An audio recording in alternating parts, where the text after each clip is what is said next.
لیکن ہم یہ کہتے ہیں کہ یہ نہایت ہی اہم ہے مسیح بطور بادشاہ کے تعارف کے لیے جو تخت کا وارث ہے یہودی ذہن کے اعتبار سے۔ صحیح۔ اس لیے یہ لکھا ہے یسوع مسیح ابن داؤد، ابن ابراہم کا نسب نامہ۔ بتائیں مسیح اور داؤد، مسیح اور ابراہم کا کیا تعلق ہے؟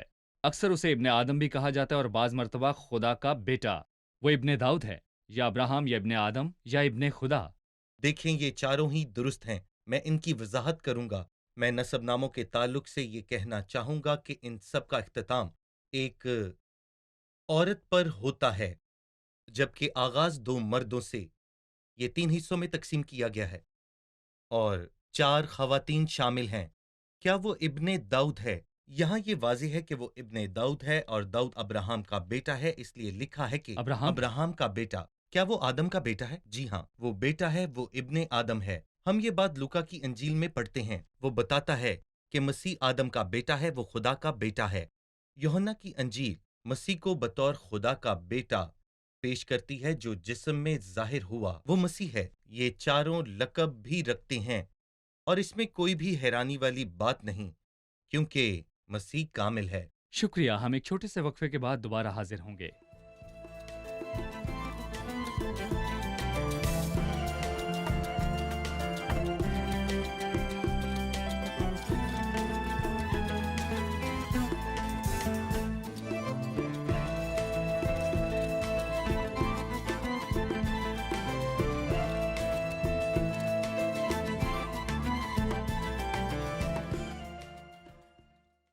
ہم جانتے ہیں کہ نسب نامے کا اختتام عورت پر ہوتا ہے اور آغاز 2 مردوں سے۔ یہ 3 حصوں پر تقسیم کیا گیا ہے۔ اس میں 4 خواتین شامل ہیں۔ کیا ہمیں اس کے بارے میں کچھ آپ بتا سکتے ہیں؟ جی بھائی یوسف۔ نسب نامے کا اختتام عورت پر ہوتا ہے اور جس کا ذکر 16ویں آیت میں ہے، یعقوب سے یوسف پیدا ہوا۔ یہ اس مریم کا شوہر ہے جس سے یسوع پیدا ہوا ہے اور جو مسیح کہلاتا ہے، یعنی یہ عورت مقدسہ مریم جو کنواری ہے۔ جہاں تک 2 مردوں کا تعلق ہے تو یہ داؤد اور ابراہم ہیں۔ نہ صرف یہ کہ داؤد چھوٹا ہے، یہ فطری ترتیب بھی ہے، بلکہ اس لیے مسیح متی کی انجیل کے مطابق ابن داؤد ہے، اور جب اسرائیل کے لوگوں نے اسے رد کیا اور مصلوب کیا تو وہ ابن ابراہم ہو گیا جو مذبح پر رکھا گیا، جسے نہ صرف اسرائیل اور اس کی قوم نے برکت پائی بلکہ سب نے پائی، تمام قوموں یعنی وہ نے۔ ابن داؤد ہے اسرائیل کے لوگوں کے ساتھ تعلق کے اعتبار سے، اسرائیل کے اور لوگ ابن ابراہم ہے تمام قوموں کے ساتھ، سب قوموں کے لیے، اور بالکل۔ ابن آدم وہ ابن آدم مخلوقات کے ساتھ تعلق کے اعتبار سے۔ زبور 8 اور عبرانیوں کے دوسرے باب میں ہم دیکھیں گے کہ تمام کائنات تو نے بیٹے اسے کا اپنی اطلاق دستکاری پر کرتی تسلط ہے۔ بخشا۔ بالکل، تمام کائنات وہ خدا کا بیٹا ہے اور یہی سچ ہے۔ صحیح، ہم دوبارہ نسب نامے پر چلتے ہیں اور جانتے ہیں کہ اس کا اختتام عورت کے ساتھ ہوتا ہے جو کہ کنواری مقدسہ مریم ہے، اور اس کا آغاز 2 مردوں سے، داؤد اور ابراہم۔ ہمیں ان تینوں حصوں اور 4 خواتین کے بارے میں بتائیے۔ یہ 3 حصے ہیں جو داؤد سے ابراہم تک 14 پشتیں ہیں، داؤد سے بابل کی اسیری تک 14 پشتیں ہیں، اور بابل کی اسیری سے مسیح تک 14 پشتیں ہیں، اور یہاں الہام کے مطابق 14 کے عدد پر زور ہے، مطلب 14 کا نفس 7 ہے، مطلب اسے 2 سے ضرب دی گئی ہے، گویا وہ دوسرے آدم کی انسانیت پر زور دینا چاہتا ہے۔ ہم یہ کہہ سکتے ہیں کہ لفظ داؤد نسب نامے میں کلیدی لفظ ہے، یہ واحد شخص ہے جس کا نام 2 مرتبہ آیا ہے، اسے بادشاہ کے طور پر پیش کیا گیا، داؤد بادشاہ، اور صحیح۔ داؤد کے نام کا عبرانی میں مطلب دود ہے، دال واو دال۔ دال کی عددی حیثیت 4 ہے اور واو کی عددی حیثیت 6 ہے، اور دوسرے دال کی عددی حیثیت بھی 4 ہے، 14 ہیں۔ ٹوٹل عدد 14 ہیں۔ یہ نہایت شاندار بات ہے، اور میں یہاں پر یہ بھی بتاتا چلوں کہ اسے 3 مرتبہ تقسیم کیا گیا کیونکہ داؤد کا نمبر 14واں ہے، اور ہم ان 3 حصوں میں دیکھتے ہیں اس قوم کی صبح اور شام ابراہم میں ہے، اور پھر ہم داؤد کے تخت تک پہنچتے ہیں تو ہم یہ کہہ سکتے ہیں یہ قوم کی دوپہر ہے۔ دوپہر میں بھرپور روشنی ہوتی ہے، وہ روشنی جو ہم سب تک پہنچتی ہے، لیکن بعد ازاں غروب آفتاب پر روشنی محدود ہو کر رہ جاتی ہے، اور پھر یہی ہوا، وہ بادشاہ جو داؤد کے بعد آئے وہ راست نہ تھے، اور جب تک ہم یکونیا تک نہیں پہنچ جاتے، اور پھر بابل کی اسیری ہے جو کہ ایک تاریک رات ہے، اور ہم خدا کا شکر کرتے ہیں کہ فطرت کا تقاضا ہے کہ رات کے بعد دن آتا ہے اور روشنی ہوتی ہے، اور یہ طلوع صبح مسیح یسوع کی پیدائش پر ہوئی، اور پھر یہ تیسرا حصہ اور اس کے اختتام پر بابل کی اسیری کے بعد مسیح آیا اور وہ ہم سب کے لیے اس دنیا میں آیا تھا۔ ہم سیکھتے ہیں کہ عورت کے تعلق سے نسب نامہ ختم ہوتا ہے اور 2 مردوں سے آغاز ہوتا ہے، اور یہ 3 حصوں میں تقسیم کیا جاتا ہے، لیکن 4 خواتین کے بارے میں کیا خیال ہے؟ 4 خواتین، اور یہ حیرت کن بات ہے کہ جب خواتین کی بات آتی ہے تو وہ سارہ جیسی خاتون کا ذکر نہیں کرتا، نہ ہی وہ ربکا جیسی کا اور نہ ہی لیا جیسی کا، بلکہ اس کے برعکس جن 4 خواتین کا وہ ذکر کرتا ہے وہ کافی مشکوک ہیں۔ پہلی عورت جس کا یہاں پر ذکر ہے وہ تمر ہے، دوسری عورت راہب ہے جس کو ہمیشہ ہی بری عورت بیان کیا گیا، تیسری عورت روت ہے جو کہ موابی ہے، اور چوتھی جو پہلے اوریا کی بیوی تھی وہ اس کے نام کا بھی نہیں ذکر کرتا۔ بھی یہاں پر نہیں کرتا بلکہ اس کے گناہ کا حوالہ دیتا صحیح۔ ہے۔ وہ ان 4 کا انتخاب کیوں کرتا ہے؟ میرا خیال ہے کہ اگر گناہ کا معاملہ نہ ہوتا تو ہمارا یسوع مسیح دنیا میں نہ آتا۔ کچھ لوگوں کو شرم محسوس ہوتی ہے، لیکن میں بالواسطہ یا بلا واسطہ یہی کہوں گا کہ حقیقی اور اخلاقی اعتبار سے اگر یہ گناہ کی بات نہ ہوتی تو یسوع مسیح دنیا میں کبھی نہ آتا۔ وہ کیوں کر آتا اگر سب راست ہوتے؟ اس نے کہا کہ میں راستوں کے لیے نہیں بلکہ میں گناہ گاروں کے لیے آیا کہ توبہ کریں۔ یہ بات سچ ہے اور ہر طرح سے قابل قبول ہے کہ مسیح یسوع گناہ گاروں کو نجات دینے دنیا میں آیا۔ یقیناً یہ فرضی قسم کا بیان ہے کہ اس کا اور جواب کیا نفی میں یہ ہے۔ ممکن نہیں تھا کہ لوگ راست باز ہو سکتے؟ کیونکہ صحیح۔ کچھ لوگ یہ بھی کہہ سکتے ہیں کہ اگر آدم نے گناہ کیا ہوتا تو کیا پھر بھی مسیح آ کر مر جاتا؟ لیکن یہ خیال کہ اگر آدم نے گناہ نہ کیا ہوتا تو پھر کیا ہوتا، یہ ہمیں معلوم نہیں، کیونکہ آدم سے گناہ ہونا ہی تھا۔ کس نے گناہ کیا؟ آدم نے گناہ کیا۔ یہ اچھا آدمی نہیں ہے، اور کون ہے جس نے گناہ نہیں کیا؟ جو بے گناہ ہے۔ صحیح، کون ہے جو ہمیشہ بھلائی کرے؟ کوئی ٹھیک نہیں۔ ہے۔ 4 خواتین جن کا ماضی قابل قدر نہیں ہے۔ نہ قابل احترام، لیکن ہمیں اچھا سبق دیتی ہے۔ آخر تمر کو نسب نامے میں لایا کون تھا؟ گناہ۔ گویا وہ ہمیں بتانا چاہتا ہے کہ گناہ گار کے لیے امید ہے۔ راہب کو نسب نامے میں کون لایا؟ ایمان۔ گویا وہ ہمیں بتانا چاہتا ہے کہ گناہ گار بچ سکتا ہے لیکن ایمان کے بغیر نہیں۔ وہ ہمیں بتانا چاہتا ہے کہ موابی عورت جسے شریعت اجازت نہیں دیتی کہ وہ خدا کے لوگوں میں شامل ہو، کیا چیز موابی روت کو نسب نامے کا حصہ بننے پر مجبور کرتی ہے؟ یہ شریعت نہیں ہے بلکہ یہ روت پر خدا کا فضل ہے۔ گویا وہ یہ بتانا چاہتا ہے کہ گناہ گار ایمان کے وسیلے سے اور خدا کے فضل سے اپنے گناہوں سے نجات پائے گا۔ اوریا کی بیوی کے بارے میں کیا خیال ہے؟ ہمیں بتایا گیا ہے کہ وہ داؤد کی طرح بچایا گیا ہے، وہ کھوئے گا نہیں۔ ان 4 خواتین کا مطلب گناہ سے نجات پانا تھا۔ انسان ایمان اور فضل سے بچ سکتا ہے اور وہ اپنی نجات نہ کھوئے اس گا۔ عظیم فہرست میں جیسا کہ آپ نے اس نسب نامے کے خوبصورت پہلوؤں کو بیان کیا، لیکن کچھ ایسے جملے ہیں جو شاید بائبل پر اعتراض کرنے والوں کے لیے مسئلہ ہو سکتے ہیں۔ ہمارے لیے تو مسئلہ نہیں، کیونکہ خدا کی حکمت کو ہم جانتے ہیں کہ وہ کچھ واقعات اور ناموں کو ظاہر کرتا ہے اور کچھ کو پوشیدہ رکھتا ہے، اور یہی پاکرو کی حکمت ہے۔ اب 8ویں آیت میں مثال کے طور پر، اور اسا سے یہوسفت پیدا ہوا، اور یہوسفت سے یورام پیدا ہوا، اور یورام سے عزیہ پیدا ہوا۔ یہاں وہ کہتا ہے کہ یورام سے عزیہ پیدا ہوا۔ پہلی تواریخ 3 باب کی 11-12 آیت میں یورام اور عزیہ کے درمیان کچھ پشتے ہیں۔ دراصل درمیان میں 3 نام ہیں، اقصیہ، یوآس اور امسیہ۔ ان کا ذکر نہیں، انہیں نظر انداز کیا گیا۔ یا لکھنے والے کے لیے کوئی مسئلہ تھا، یا روح القدس ان کا ذکر نہیں کرنا چاہتا تھا۔ آپ اس پر کیا کہیں گے؟ یقیناً روح القدس کا یہی ارادہ تھا، ان کے نام بھلائے نہیں گئے تھے۔ بائبل مقدس کا مصنف روح القدس ہے، اس لیے کسی کا نام بھلایا نہیں گیا۔ تاہم ان تینوں بادشاہوں کا شریر عورت ایزابل کی بیٹی اینتالیہ سے براہ راست تعلق تھا، جس نے ایک دن ان سے تمام شاہی وارثوں کو مروا دیا، یہ نہ جانتے ہوئے کہ ان میں یواس موجود نہیں۔ یہ خدا کا الہی اختیار ہے۔ یہ شریر عورت اینتالیہ نہایت بری تھی اور بری موت ماری گئی، اور جو بیٹے اس سے پیدا ہوئے اس سے ان کا تعلق براہ راست تھا، اور انہوں نے بھی اسی کی طرح بدی کی۔ خداوند نے ان کو نظر انداز نہیں کیا، کیونکہ وہ باپ دادا کی بدکاری کی سزا تیسری نسل تک دیتا ہے، اور یہی سب کچھ اس نسب نامے میں ہوا۔ اور یہ کوئی بھی مسئلہ نہیں تھا، کیونکہ یہ نسب نامہ بتانا چاہتا تھا کہ مسیح ابن داؤد ہے، اس کے علاوہ اور کوئی نہیں، اور نہ ہی اس کے بعد کوئی اور آئے گا۔ اور نہ ہی چند لوگوں کے ناموں کو نظر انداز کرنے سے اس حقیقت کو بدلا جا سکتا ہے، اور یہی سچ ہے۔ شکریہ، ہم ایک چھوٹا سا وقفہ لیں گے اور پھر دوبارہ حاضر ہوں گے۔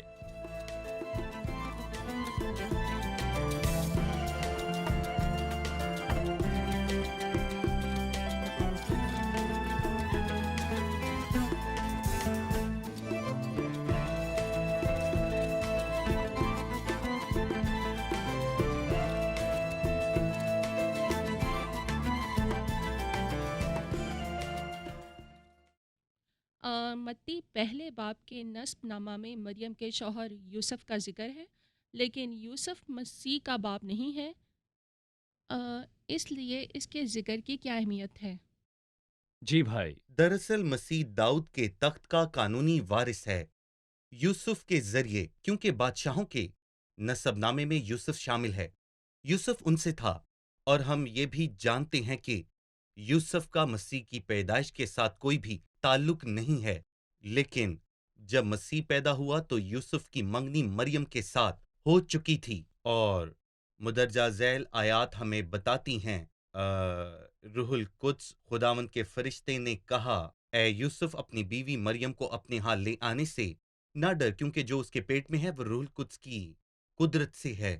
اس لیے جب اس نے یسوع کو جنم دیا تو اس کی منگنی یوسف کے ساتھ ہو چکی تھی، اس لیے اس کا تخت پر حق یوسف کی طرف سے ہے، اور اگر مسیح یوسف کا بیٹا نہ ہوتا تو یہ یہودیوں کے لیے ایک مسئلہ تھا کہ وہ وارث کیسے ہوگا، کیونکہ وہ شاہی نسل یعنی داؤد کی نسل سے نہیں ہے۔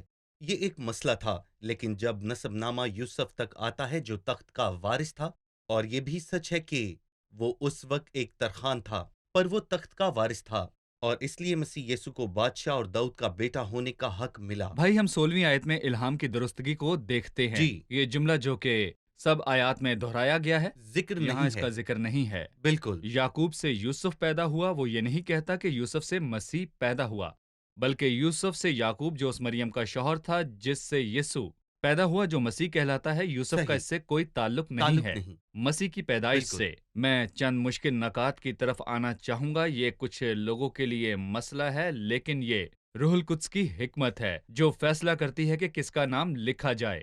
ہم نے اس کا جواب 8ویں آیت پر بات کرتے ہوئے دے دیا تھا۔ ایک اور مسئلہ 11ویں آیت میں ہے، لکھا ہے اور گرفتار ہو کر بابل جانے کے زمانے میں یوسیہ سے یکونیا اور اس کے بھائی پیدا ہوئے۔ ہم جانتے ہیں کہ یکونیا یوسیہ کا بیٹا نہیں ہے، وہ اس کی نسل سے ہے۔ یوسیہ اور یکونیا کے درمیان ناموں کو کیوں نظر انداز کیا گیا؟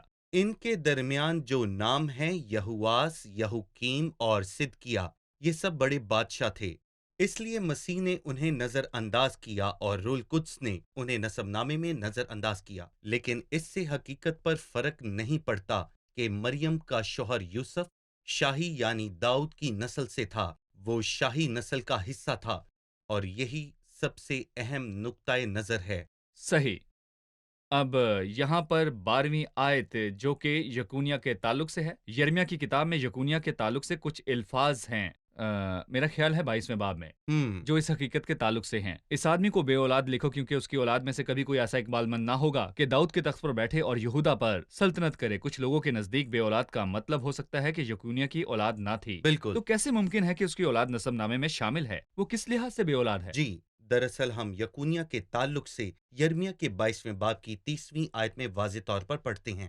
خداوند یوں فرماتا ہے کہ اس آدمی کو بے اولاد لکھو جو اپنے دنوں میں اقبال مندی کا منہ نہ دیکھے گا، اور کہتا ہے کیونکہ اس کی اولاد میں سے کوئی بھی ایسا اقبال مند نہ ہوگا جو داؤد کے تخت پر بیٹھے اور یہودا پر سلطنت کرے۔ اس لیے بے اولاد کا یہاں پر یہ مطلب ہے کہ اس کا کوئی بھی بیٹا داؤد کے تخت پر نہیں بیٹھے گا۔ یوسف کس نسل سے تھا؟ وہ نہیں نہیں بیٹھا۔ بیٹھ پایا، لیکن مسیح کا یوسف سے کوئی تعلق نہ تھا۔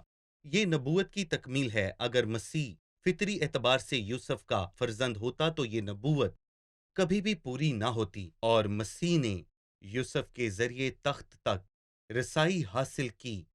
لیکن میں یہاں پر یہ بھی بتاتا چلوں کہ یوسف کا مسیح کی آمد سے کوئی تعلق نہیں تھا، بالکل بھی نہیں۔ اور لکھا ہے کہ گرفتار ہو کر بابل جانے کے زمانے میں یوسیہ سے یکونیا اور اس کے بھائی پیدا ہوئے۔ جی بابل کی اسیری نے داؤد کے تخت کو ختم کر دیا کیونکہ قوموں کے وقت کا آغاز ہوا۔ جی اور پھر یکونیا کے بعد سیالتییل اور زربابل آئے، لیکن زربابل بادشاہ نہ تھا بلکہ زربابل گورنر تھا، بالکل وہ بھی فارس کے بادشاہ کے ماتحت۔ بالکل، کوئی بادشاہ داؤد کے تخت پر بیٹھا نہیں جب تک کہ مسیح نہ آیا، اور یہی اس کا سچ ہے۔ یکونیا سے تعلق نہ تھا۔ بالکل، یکونیا کے ساتھ کوئی تعلق نہیں ہے، یہو یاکین۔ کچھ بھی نام ہو، یکونیا یا یہو یاکین، میرا خیال ہے کہ کسی دور میں اسے کونیا بھی کہا گیا۔ اس کے نام سے خدا کا نام ہٹا دیا گیا کیونکہ وہ برا شخص تھا۔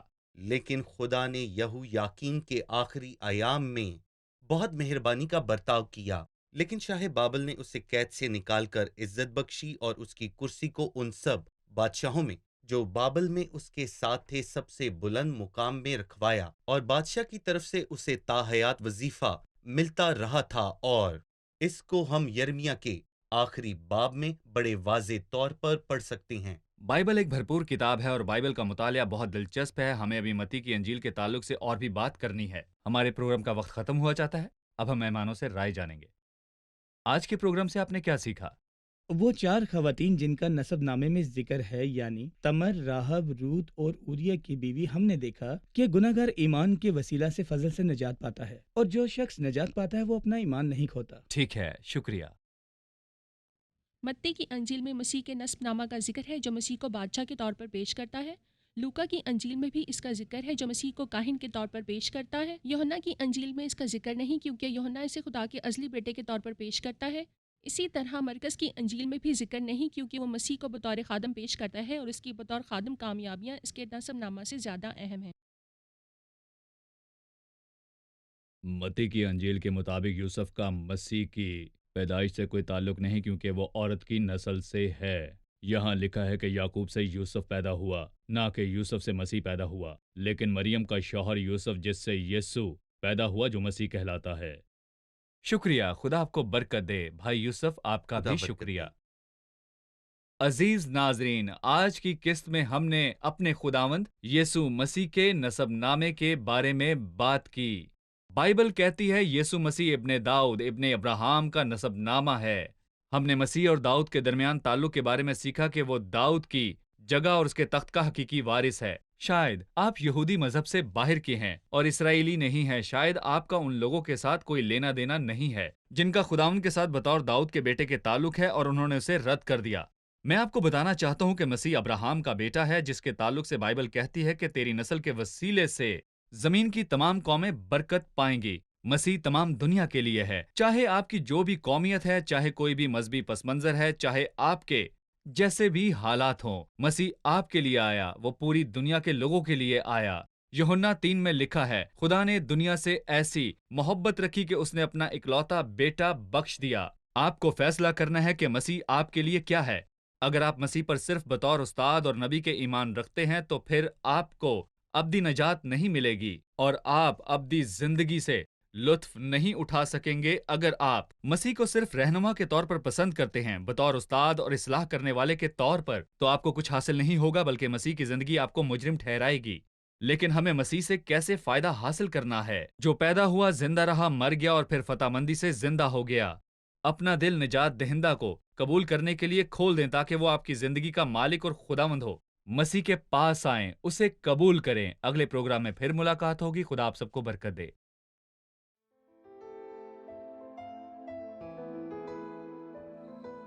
تیرا کلام رہے گا قائم، پہاڑ جب نہ رہے خدایا، تیرے منہ کی ایک بات بھی ٹلے گی نہ، چاہے کچھ بھی ہو۔